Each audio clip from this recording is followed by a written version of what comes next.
rostro, sino a ti. Oh.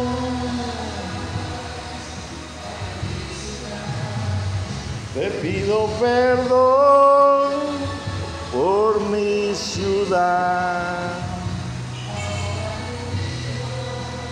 y busco su rostro.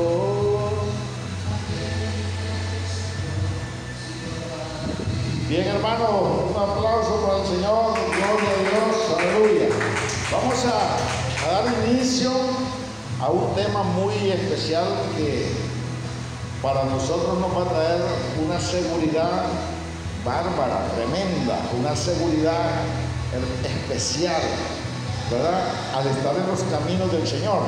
Y a otros, pueden sentarse, y a otros va a animar, esta palabra, va a animar para que puedan también sentirse seguros, porque algunas personas, o muchas personas, no son felices porque tienen inseguridades en sus vidas. El tema de hoy se llama el significado de la salvación. ¿Qué significa ser salvos?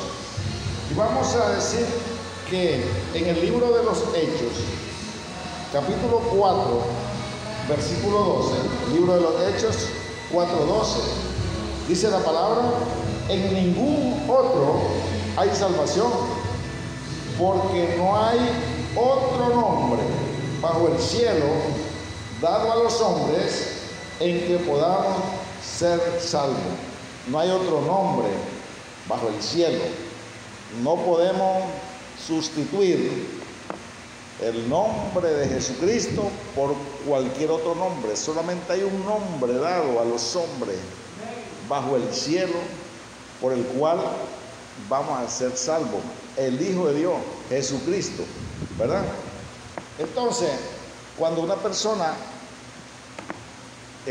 recibe su salvación, es cuando toma una decisión de aceptar a Jesús como su Salvador. Una breve oración, porque la palabra de Dios dice que si confesares con tu boca que Jesús es el Señor y creyeres dentro de tu corazón que Él fue levantado de los muertos, entonces serás salvo, porque con la boca se confiesa para salvación y con el corazón se cree para justicia. Entonces, eso es el proceso de salvación. Cuando una persona ha luchado por todos los medios, pero no ha podido sentir gozo, sentir paz, no ha podido sentir felicidad, ha probado de todo, le ha pasado de todo, pero en un momento viene y recibe a Jesús como su Salvador. La última prueba que va a pasar, lo último que va a probar es Jesús, y llegando a Jesús ya se queda, ¿verdad? Entonces, el ánimo que queremos nosotros, que haya en nosotros, en nuestras vidas, ¿verdad?, es tener seguridad en la salvación. Entonces, ¿qué significa ser salvos? Significa tener seguridad en 4 puntos que vamos a ver. Quiero decirles que la Biblia, las afirmaciones de la Biblia son afirmaciones contundentes, son afirmaciones y no dudas. La Biblia no contiene especulaciones, sino que declara verdades absolutas sobre las cuales el cristiano fundamenta sus convicciones. Entonces, ¿cómo? A veces nosotros buscamos cómo dividir al mundo. A veces lo dividen entre blancos y morenos. Otros dicen, bueno, entre asiáticos y anglosajones, entre españoles e indios. Pero la Biblia tiene la única definición clara. La Biblia reúne, la palabra de Dios reúne al mundo en 2 grupos. El primer grupo de salvos y el otro grupo de no salvos, ya sean chinos, japoneses, americanos, nicaragüenses, cubanos, españoles. Ahí, en esos grupos, hay grupos de gente salva y gente no salva. Esa es la división. Gloria a Dios que nosotros ya estamos en el grupo de los que somos salvos. Amén, hermano. Gloria a Dios. Entonces voy a abordar de los 4 puntos el primer punto. En primer lugar, ser salvo significa ser perdonado. La persona que no es perdonada no es salva. Dice el Salmo 32, versículos 1 y 2. Bienaventurado aquel cuya transgresión ha sido perdonada y cubierto su pecado. Bienaventurado el hombre a quien Jehová no culpa de iniquidad y en cuyo espíritu no hay engaño. Quiere decir, bendecido aquel que sus fallas, sus errores que ha cometido a lo largo de la vida ha sido perdonada y ha cubierto su pecado. ¿Qué quiere decir cubierto su pecado? Por ejemplo, usted es deudora y de repente va a ir a pagar. Entonces usted tiene que ir a pagar, el deudor lleva una cantidad de dinero y con eso usted cubre la deuda que tenía. Pero dice la palabra que el pecado que nosotros cometemos nunca lo podríamos pagar.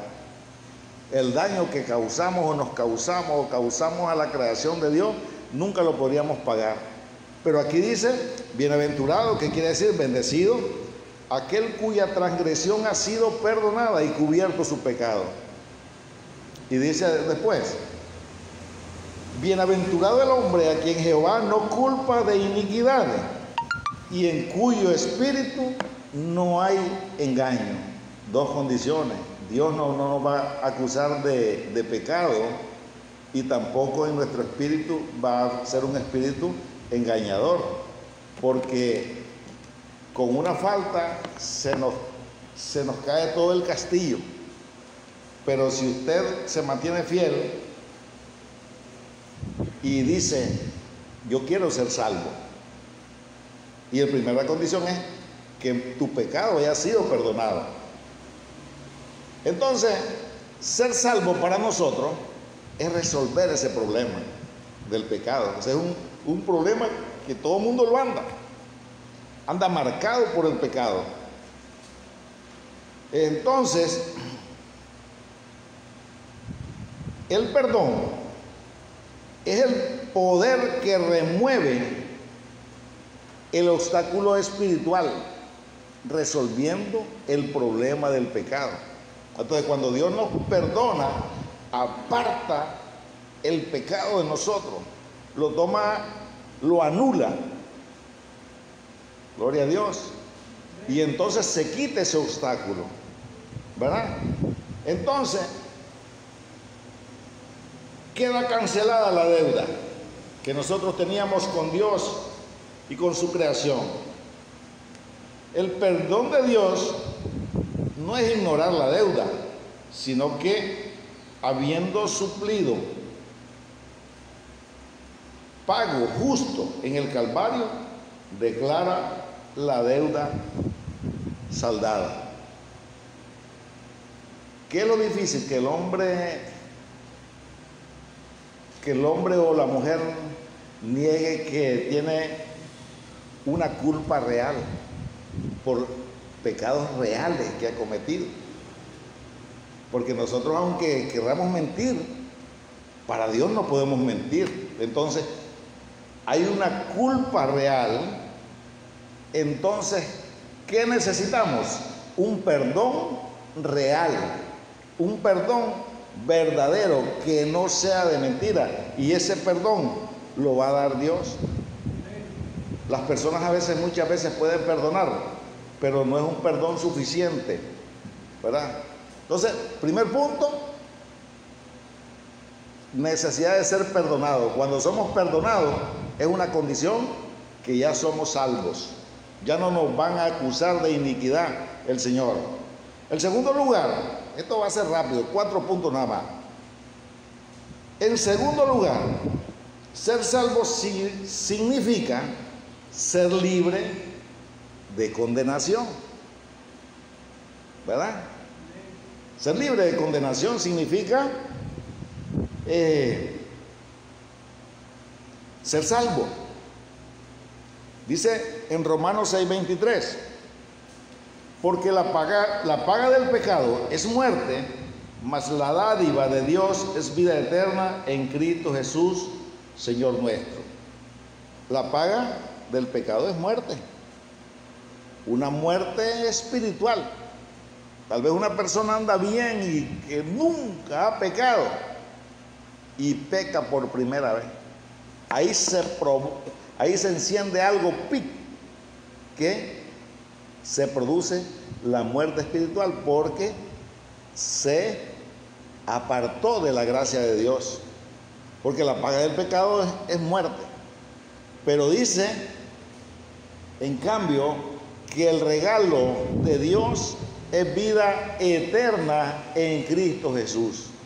O sea que mientras el pecado te condena a morir y a ser condenado eternamente en el lago de fuego, donde el gusano nunca muere y el fuego nunca se apaga, Jesús te lleva a una vida eterna, gloriosa. No es que esta vida que tenemos es una vida pasajera, pero después dice la palabra, el que cree en mí, aunque esté muerto, vivirá, porque no morirá eternamente, vivirá eternamente con el Señor en el cielo. ¿Qué nos puede quitar eso?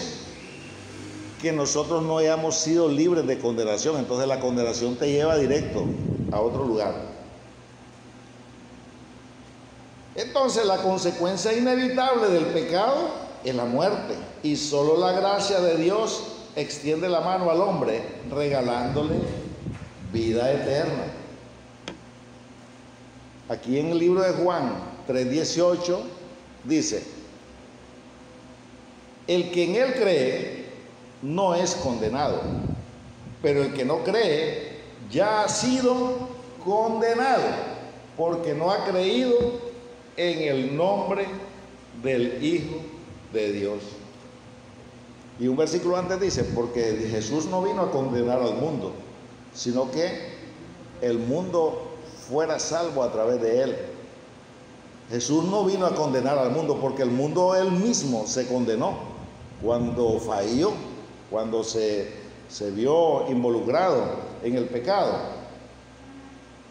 Juan 5:24 dice: de cierto os digo, el que oye mi palabra y cree al que me envió, tiene vida eterna, y no vendrá a condenación, mas ha pasado de muerte a vida.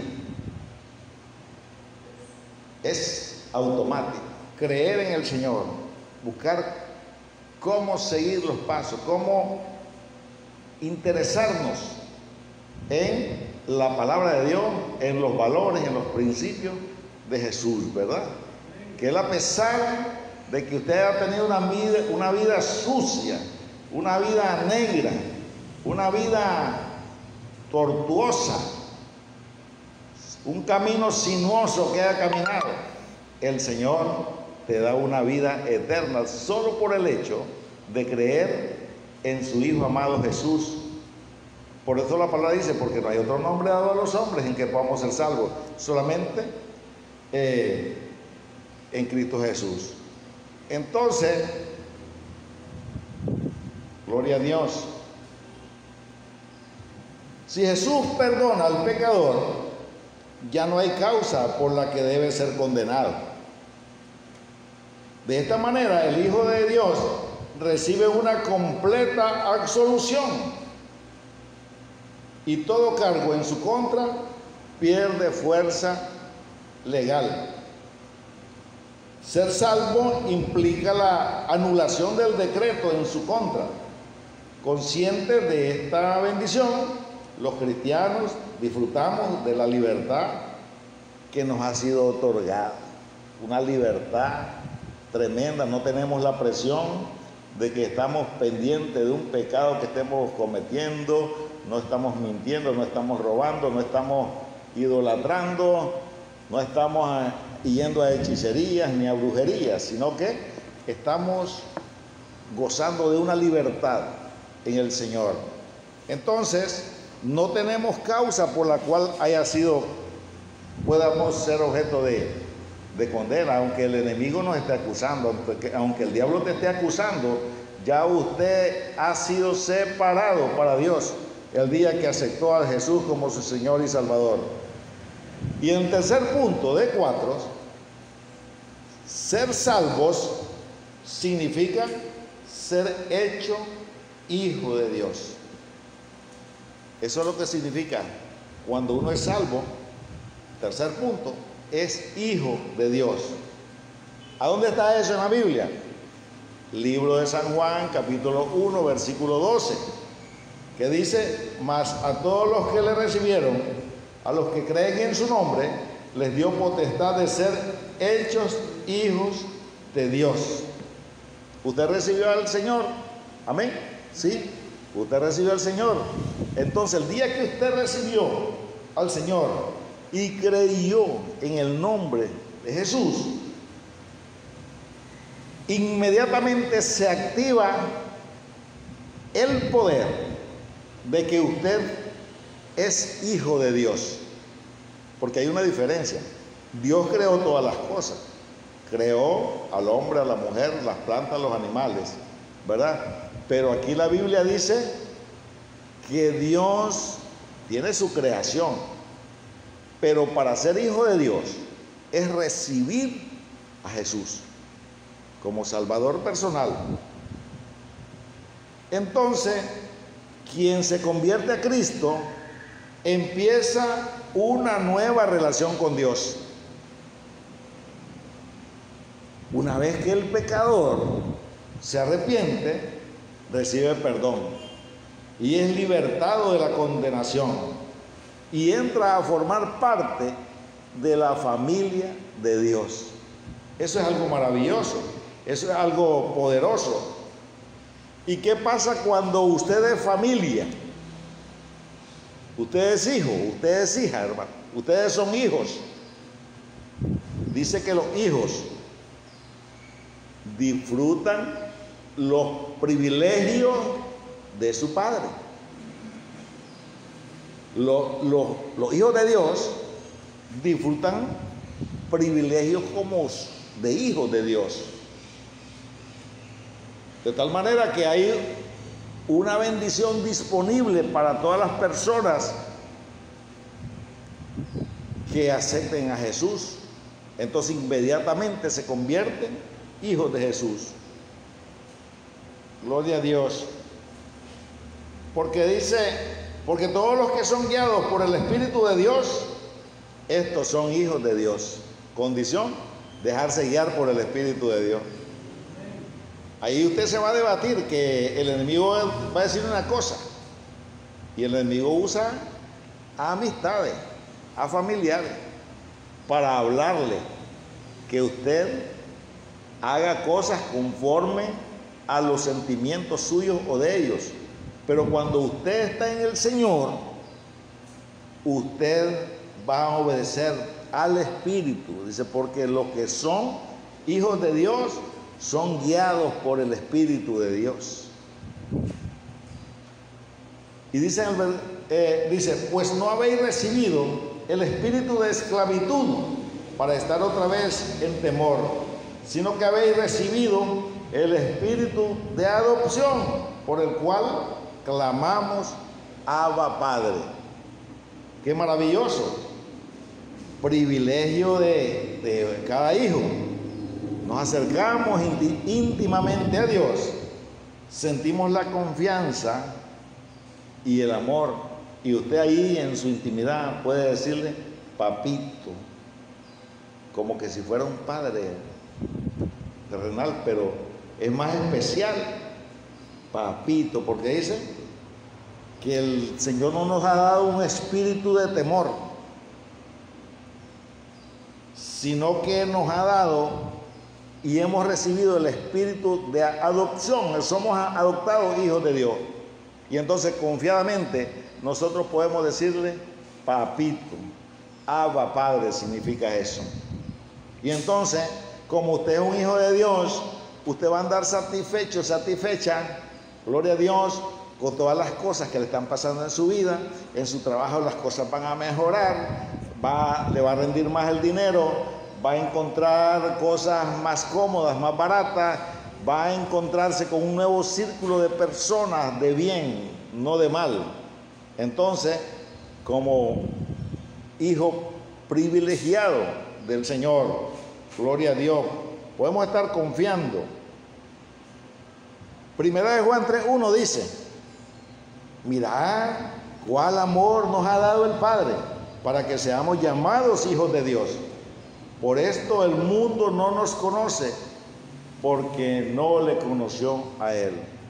Es tan grande el amor que Dios tiene para con usted y para con nosotros, de que Él dice que es grande el amor. Mira cuán amor nos ha dado el Padre para que seamos llamados hijos de Dios.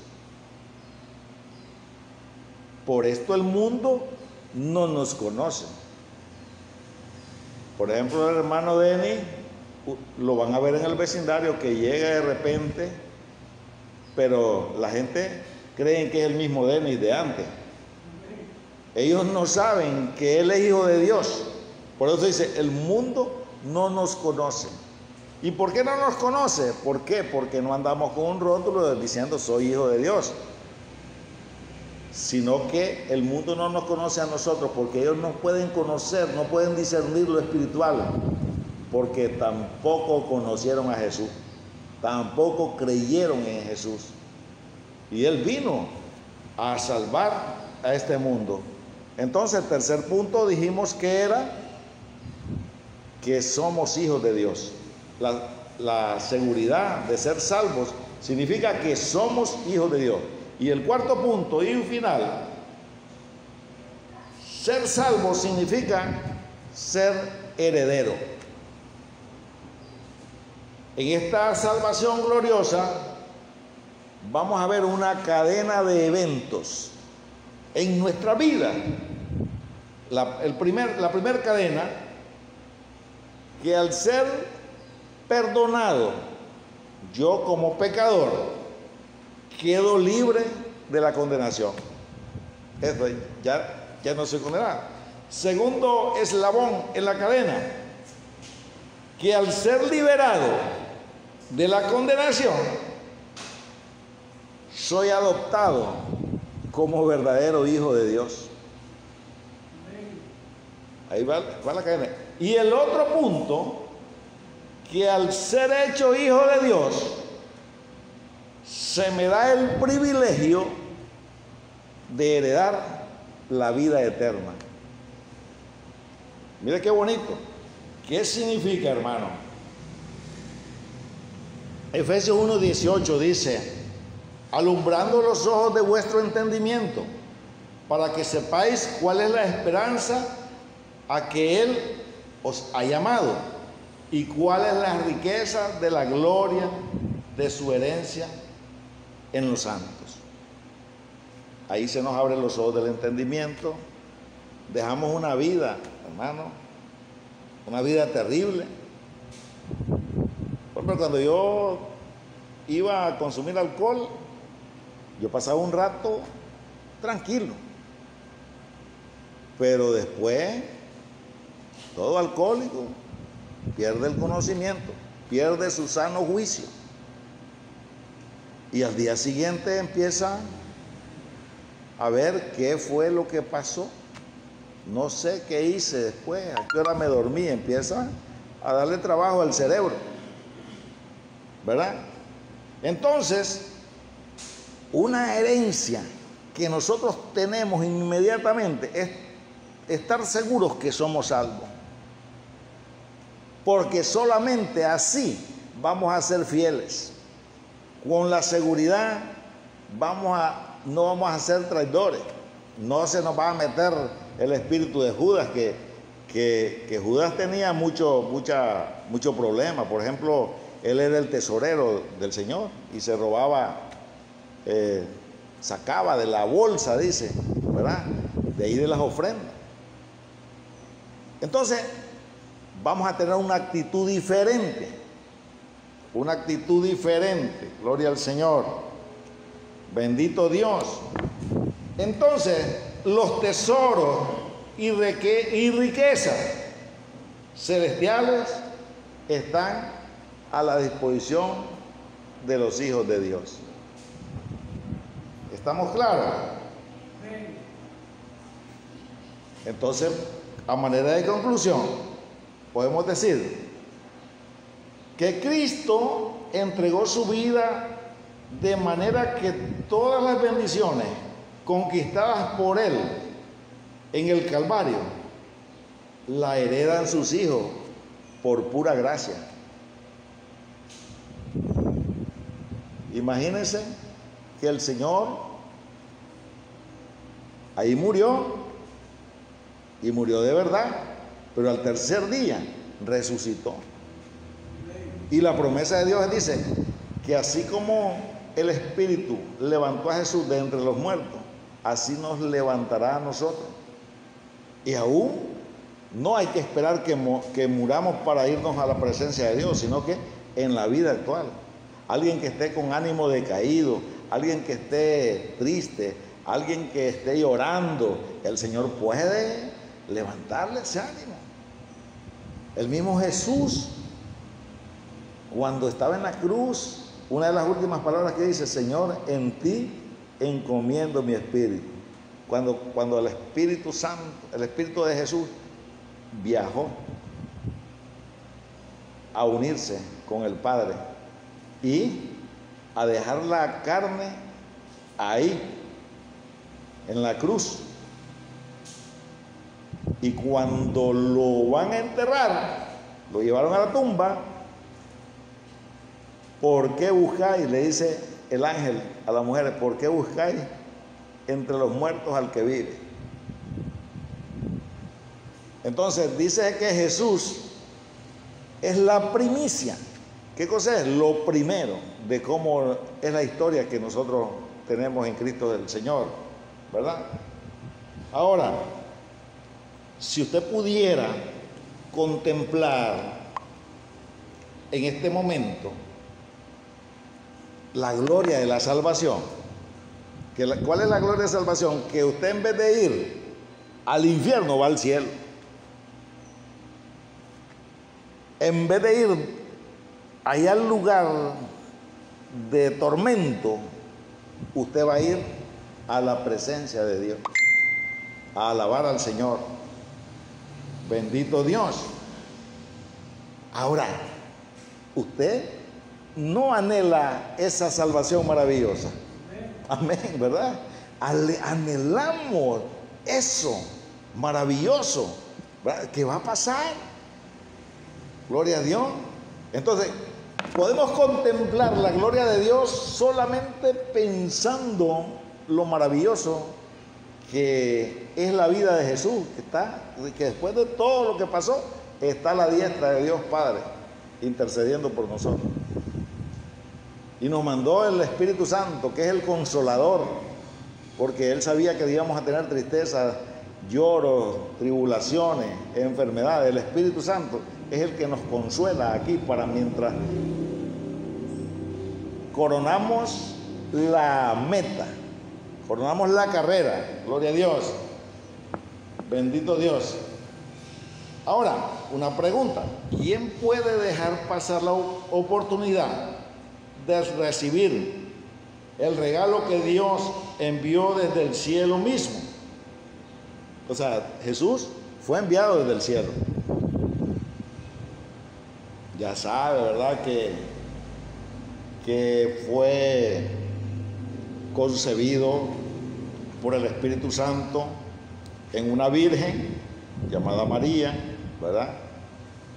y que luego el Señor ubicó en el hogar de María y de José a Jesús y él fue creciendo. Pero ese fue un regalo que vino del cielo. Entonces eso fue el regalo que el Señor nos mandó. ¿A cuánto le gusta recibir regalos? Casi la mayoría, ¿verdad? Son pocos los que no les gusta recibir regalos. Entonces, ¿cómo podemos perder la oportunidad de recibir tantos privilegios gratuitamente? Porque nadie le va a cobrar, ¿no?, por una oración. Esta es una decisión personal. No hay que titubear y hay que recibir a Jesús en este momento y comenzar a disfrutar desde hoy de una vida eterna en Cristo Jesús. Si estás ahí, hermano, hermana que nos están viendo, yo te invito a que tomes una decisión que es sencilla para que seas beneficiario y beneficiaria de esta gran bendición. Puede repetir conmigo, la voy a decir despacio para que usted la pueda repetir.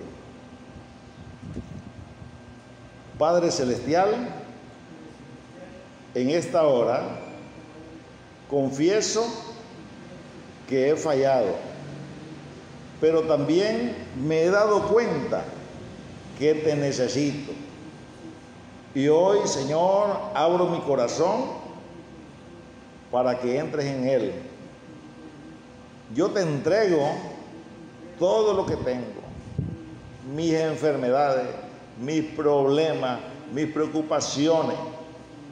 Y hoy reconozco a Jesús, tu amado Hijo, como mi Señor y mi Salvador personal. Amén. Gloria a Dios. Si usted repite esa oración, inmediatamente empezará a disfrutar de todas las cosas. Bendito Dios, voy a estar orando. Vamos a orar. Padre Celestial, te doy gracias, Dios, porque nos has permitido estar acá en Iglesia Campamento de Dios desde Chinandega, Nicaragua, Señor, para manifestar tu palabra, Señor. Dios, gracias por esta transmisión que nos ha permitido llegar más allá de nuestra frontera, Señor, ahí en México, ahí en Estados Unidos, en España, en Costa Rica, en Panamá, Señor, en Honduras, en El Salvador. Bendice a cada uno de nuestros hermanos, Señor. Vengo orando, Dios, por esa pandemia, que esa pandemia empiece a retroceder en el nombre de Jesús. Esa pandemia empieza a caer en el nombre de Jesús. Dios mío, en el nombre de Jesús, que tu Espíritu Santo, Dios, levante a aquellos que están enfermos, que tu Espíritu Santo levante a aquellos que están en necesidad, en el poderoso nombre de Jesús. Gracias, Señor. Amén. Y amén. Saludos a Emilio, saludos a mi tía Estelita, Dios le bendiga grandemente y gloria a Dios, hermanos. Tenemos planes de tener también un programa de radio en el cual nosotros podamos enviar mensajes a otras personas que, por ejemplo, están en España. Queremos hacerlo en un horario accesible en España porque hay 8 horas de diferencia, y si nosotros, por ejemplo, lo hacemos el programa a las 4 de la tarde, ya son las 12 de la noche. Entonces vamos a hacer un programa que más o menos ellos estén recepcionados entre 8 y 9 de la noche, ¿verdad? O sea, quiere decir que nosotros vamos a hacer como a las 12 del día o a la 1, ¿verdad? Así que también estamos orando por los comedores de niños. Dios les bendiga, porque, gloria a Dios, ¿verdad? Ya estamos activados con los comedores. Dios les bendiga.